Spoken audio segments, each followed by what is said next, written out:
The All Blacks and Beauden Barrett feature heavily in Stuart Barnes' talking points this week. Stuart Barnes talks the magnificent All Blacks, high-flying Ulster, star-studded Montpellier and the James Haskell, Joe Marler incident in Coventry. 1. It will take something extraordinary to eclipse the Beauden Barrett reverse flip against the Springboks as my moment of the season.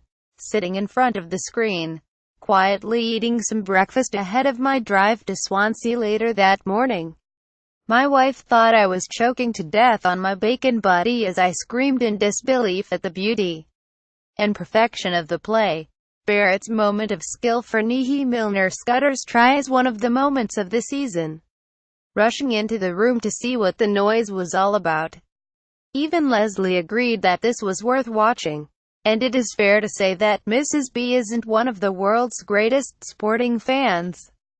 2. Any doubts over the magnitude of the Lions' drawn series can now be put to bed. Whether New Zealand were off their best, or the Lions managed to bring them down to earth, the fact remains they won and drew a test match in New Zealand. The British and Irish Lions series draw in New Zealand looks a marvellous achievement now. That is an astonishing achievement. One win, a draw and a loss in New Zealand is another level of achievement compared to 2 wins and a loss against a woeful Wallaby side. Lions and their fans should be proud of what they managed, not disappointed with the draw. To think the All Blacks look to be playing through a state of tactical transition.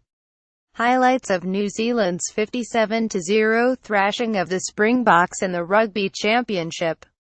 3. The rest of the weekend paled in comparison. However, the Wallabies will be delighted with their second-half performance against Argentina and their first win of the Rugby Championship. Elsewhere over the weekend, Australia pulled away to a 45-20 victory over the Pumas. The Australians are steadily going the right way while Argentina continue to struggle in the absence of many of their star players in Europe. Traditionalists will not like it, but the money swirling around within the English and French club game means playing for one's country isn't always the peak of a player's career. Highlights of Australia's 45-20 win over Argentina in the Rugby Championship.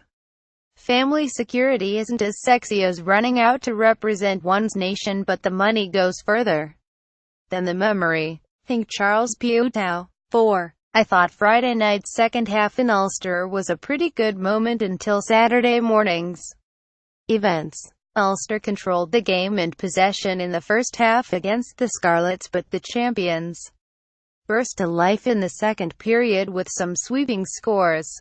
Ulster beat the reigning champions Scarlets at the Kingspan on Friday in a stunning clash. Ulster showed great spirit to keep bouncing back and just about deserved the win. Stuart McCloskey isn't one of Joe Schmidt's favourite players, but after Friday night he won't be top of the Scarlets' Christmas card list either. Powerful, with a soft-handed offload, he was excellent for the champions. A brief mention for Tadhg Byrne, whose breakdown work was breathtaking. Stuart McCloskey proved sensational in a high-quality affair. 5. More concerns about the competitiveness of the two conferences. 3 from 7 seemed a far too generous number of qualifiers for the knockout stages when the system was announced. It seems even more of a worry now with Treviso getting the better of Edinburgh to burst that particular bubble. The Blues' late home loss to Glasgow Warriors and the Dragons' win against Connacht were also setbacks for a league that needs winning Blues, Edinburgh and Connacht teams. Edinburgh suffered a shocking loss at home to Treviso over the weekend. After 3 games you would put plenty of money, if a betting man, on Scarlets, Munster, Leinster, Ulster and Glasgow making the playoffs. The danger of too many dead games is great. 6. Ospreys should be added to that playoff list, but they are playing with a lack of shape to match the lack of energy for which coach Steve Tandy publicly berated them at the weekend. I know they are lacking a few key leaders. Some leading lions no less. But I can't help but feel disappointment at the absence of game management. There doesn't appear much of a backbone to their strategy. The Ospreys lost at home to Munster, with something appearing not right in Swansea. Some of their management thought they did a lot right against Glasgow in week 2. That raised these particular eyebrows. Early days, but I get the distinct impression all is not well in Ospreyland right now. It is the level of performance more than the result that causes the concern. The Scarlets started slow last season, but I could see something in those early games. All I see here is a bit of a mess in Swansea. 7. The American dream doesn't appear to be rugby. Dreams of sell-out stadiums were American only in their extravagant level of hype. Saracens faced the Newcastle Falcons in Philadelphia, but the attendance was poor. I was disappointed with some empty seats in Canberra earlier in the day. I was dumbstruck at the disinterest in Philadelphia. Rugby is big business now, and the home of big business is the U.S. It is not the market for rugby union, some seem to believe. However, America loves sports at which it wins world titles. Basketball, baseball, American football. PR of 14 take note. And what about our carbon footprints in this age of global warming? Let's keep our heads on, folks, not get carried away with dreaming. Liam Williams and co. ran out 29-7 in a subdued atmosphere in the States. 8. A mention for Montpellier. 4 from 4 in France and a 43-20 thumping of Toulon. The French international fullback, Benjamin Fall, must be taking English lessons, or maybe Afrikaans, such as the balance of the team.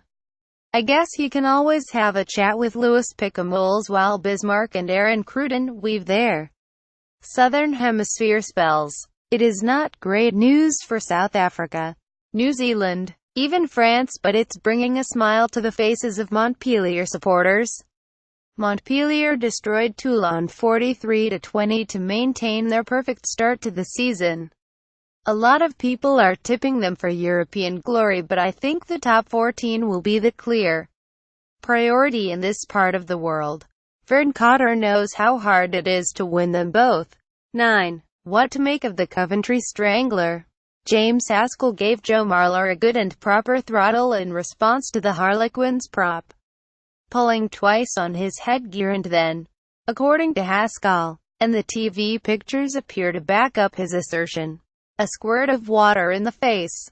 James Haskell throttled Joe Marler around the throat in retaliation. Haskell ended up in the bin. Thai Young ended up incensed. Andrew Jackson, the referee, had little choice but to card Haskell. It looked pretty ugly, but he was provoked by the prop. Had Marler not wound him up, there would have been no incident. No yellow. For that reason, he too merited a card. The instigator got off. This encourages other players to squirt water, yank scrum caps, hang on to legs in rucks, hold back by the jersey. All the little things that create the big crime. Haskell was sent to the sin bin, but Marler escaped punishment by letting the petty infringer escape scot-free. Referees are backing the niggling cheats, inadvertently or not. Jackson took their side on Sunday. 10. A first win for Leicester. A first loss for Bath and Wasps. Gloucester did some naive things but showed real potential, while Northampton are winning without looking hugely different to the previous not-so-vintage Saints sides of recent years. Early days. Any one of 10 Premiership teams could make the top 4 this season. It's feasible, if unlikely, that any one of 10 teams could make the top 4. I'll leave you to work out the two sides dismissed as contenders. No prizes for getting it right.